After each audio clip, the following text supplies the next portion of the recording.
Baru-baru ini, media Italia membandingkan program naturalisasi timnas Indonesia dengan naturalisasi timnas Malaysia. Indonesia mendapatkan pujian dari media tersebut, sementara untuk Malaysia itu disebut kuno. Ini tidak terlepas dari kemenangan timnas kita, timnas Indonesia, atas Arab Saudi yang kemudian menjadikan timnas kita, Indonesia, itu menjadi bahan perbincangan di dunia. Bahkan media Italia, Sportelate, membuat artikel khusus yang membahas tentang kecemerlangan timnas kita, timnas Indonesia. Menurut Sportelate, keberhasilan timnas Indonesia yang bisa melaju hingga ke putaran ketiga kualifikasi Piala Dunia itu tidak terlepas dari jasa para pemain keturunan yang sudah dinaturalisasi menjadi warga negara Indonesia dan kemudian bergabung ke skuad Merah Putih. Hal tersebut dianggap sebagai hal yang baik dan berdampak signifikan terhadap prestasi timnas kita, timnas Indonesia, teman-teman sekalian. Jadi memang teman-teman, timnas Indonesia langsung menjadi bahan perbincangan di dunia gitu ya, oleh media-media di dunia seiring dengan sensasi yang tercipta di putaran ketiga kualifikasi Piala Dunia 2026 zona Asia, di mana timnas kita berhasil atau sukses meraih kemenangan pertama di putaran ketiga kualifikasi Piala Dunia. Ini adalah kemenangan yang bersejarah.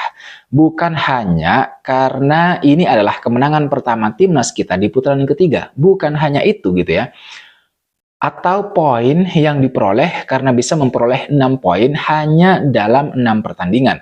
Karena kalau mengaca pada dua tim Asia Tenggara sebelumnya yang juga bermain di putaran yang ketiga itu tidak pernah berhasil mengumpulkan sampai 6 poin. Jadi bukan hanya itu, tetapi karena juga kemenangan timnas Indonesia ini itu diperoleh dari tim sebesar Arab Saudi, tim yang disebut-sebut sebagai salah satu raksasa Asia, di mana tim ini itu juga sudah pernah mengalahkan juara dunia Argentina di Piala Dunia 2022 di Qatar. Kemenangan kita itu semakin istimewa karena kita menang lebih dari 1 gol. Dan yang kemudian kita juga berhasil menang setelah tidak berhasil menang selama sekian waktu, sekian tahun yang sangat lama.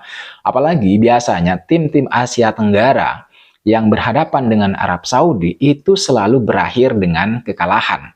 Tapi malam itu di tanggal 19 November tidak terjadi. Tim Asia Tenggara, dalam hal ini Indonesia, berhasil meraih kemenangan pertama mereka dan sekali lagi menjadi pembahasan di tingkat dunia. Karena secara peringkat Indonesia ini bisa dibilang diprediksi bakal menjadi lumbung gol dan tidak akan pernah bisa untuk mengalahkan tim sebesar Arab Saudi. Itu prediksi di atas kertas sebelum putaran ketiga dimulai. Bahkan salah satu media yang lain dari Italia itu juga pernah membahas bahwa Indonesia itu hanya anak bawang di grup C putaran ketiga kualifikasi Piala Dunia 2026 zona Asia. Tapi ternyata teman-teman, faktanya, buktinya berbeda. Karena tim yang awalnya berperingkat 135 atau 134 dunia ini, itu sudah langsung memberikan perlawanan yang sengit sejak pertandingan pertama putaran ketiga dimulai. Yaitu ketika timnas Indonesia harus bertandang ke markas Arab Saudi di Jeddah. Dan di sana Indonesia berhasil menahan imbang Arab Saudi, sang tuan rumah. Tim yang juga sudah pernah mengalahkan Argentina. Istimewanya lagi teman-teman sekalian, tim yang dianggap hanya akan menghuni dasar klasemen grup C ini dan kemudian juga dianggap menjadi lumbung gol bagi tim-tim lainnya di grup C, itu ternyata dengan kemenangan 2-0 atas Arab Saudi itu telah membuat asa timnas Indonesia untuk lolos langsung gitu ya. Ini lolos langsung.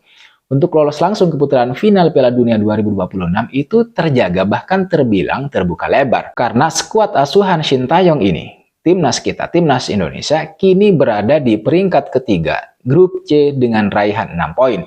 Hanya terpaut 1 poin dari Australia yang ada di urutan kedua.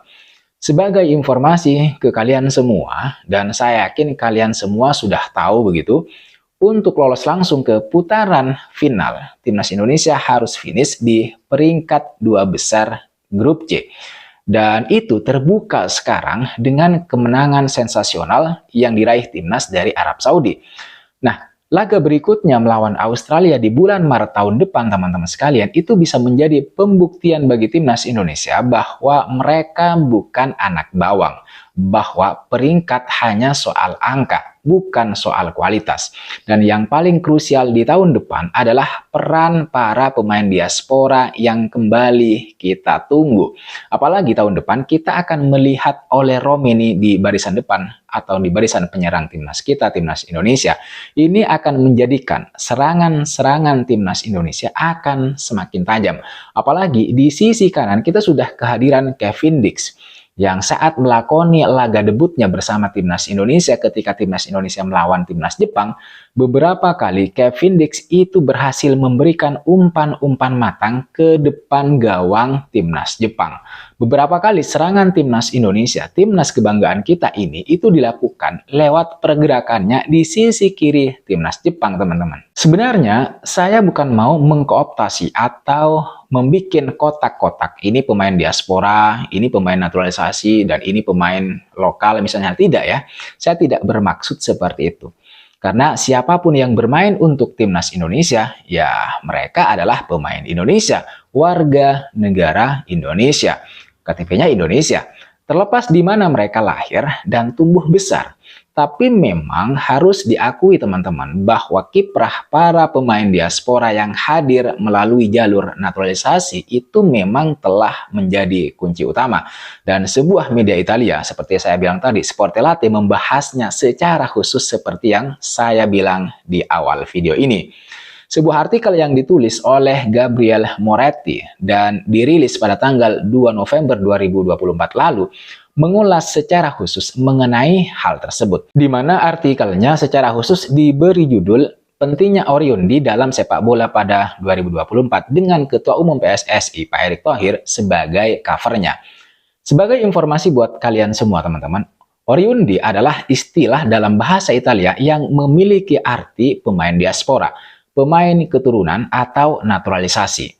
Italia sendiri itu sudah sering mengandalkan pemain keturunan di tim nasionalnya. Seperti Mauro Camoranesi yang menjadi aktor penting di balik keberhasilan Italia menjadi juara Piala Dunia pada tahun 2006 lalu. Kemudian mereka memiliki Amaury Carvalho di akhir dekade 2000-an. Dan juga Eder Katadin Martins yang menjadi tulang punggung pada Piala Eropa tahun 2016 lalu. Untuk saat ini timnas Italia juga masih menggunakan atau mengandalkan jasa seorang Oriundi, yaitu Matteo Retegui yang lahir dan besar di Argentina namun dipanggil Gli Azzurri atau timnas Italia pada bulan Maret tahun 2023 dan kini menjadi andalan timnas Italia. Memang banyak negara di dunia ini yang menggunakan jalur naturalisasi demi meningkatkan kualitas tim nasional mereka. Seperti misalnya yang dilakukan oleh Maroko ketika mereka menembus semifinal Piala Dunia 2022.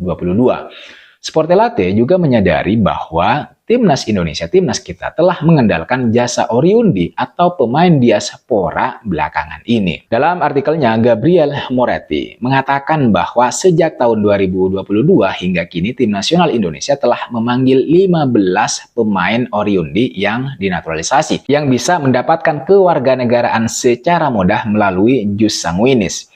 Jus sanguinis merupakan pemberian kewarganegaraan melalui darah keturunan yang mana telah dilakukan oleh timnas kita, timnas Indonesia sejauh ini. Selain itu teman-teman, selain Indonesia, Sportelate nyatanya juga mengetahui bahwa Malaysia juga melakukan hal yang sama, yaitu maksudnya naturalisasi. Akan tetapi lebih mengandalkan naturalisasi pemain yang telah bermain di liga domestik. Kata media tersebut artinya Sportelate, selain Indonesia, Malaysia juga intens dalam program naturalisasi. Namun dengan pendekatan yang lebih kuno teman-teman, yaitu mencoba meyakinkan para pemain asing yang sudah bermain di Liga Malaysia. Cukup mirip seperti yang dilakukan oleh Cina beberapa tahun yang lalu, katanya begitu. Kemudian lebih lanjut, Sportelate memuji bagaimana peningkatan timnas Indonesia dalam ranking FIFA yang mana berawal dari peringkat ke-176 dan naik menjadi peringkat ke-135 saat artikel tersebut dibuat pada awal bulan November lalu. Artinya program naturalisasi tidak diragukan lagi itu telah berdampak sangat baik. Menurut Sportelate, dari 2021 hingga hari ini Indonesia telah menanjak dalam ranking FIFA dari 176 ke 135 dan sekarang timnas kita itu sudah bukan peringkat 135 lagi. Melainkan kalau kita cek dalam ranking FIFA terbaru atau terkini, timnas Indonesia sudah semakin membaik, yaitu dengan menempati urutan ke-125 setelah mengandaskan Arab Saudi dengan skor 2-0. Itulah bagaimana media asal Italia, Sportelate, membahas program naturalisasi timnas Indonesia yang dipuji karena terbukti sudah berhasil sampai sejauh ini. Sementara untuk timnas Malaysia, naturalisasinya disebut kuno karena menggunakan pendekatan yang berbeda, yaitu menaturalisasi pemain asing yang bermain di liga domestik mereka.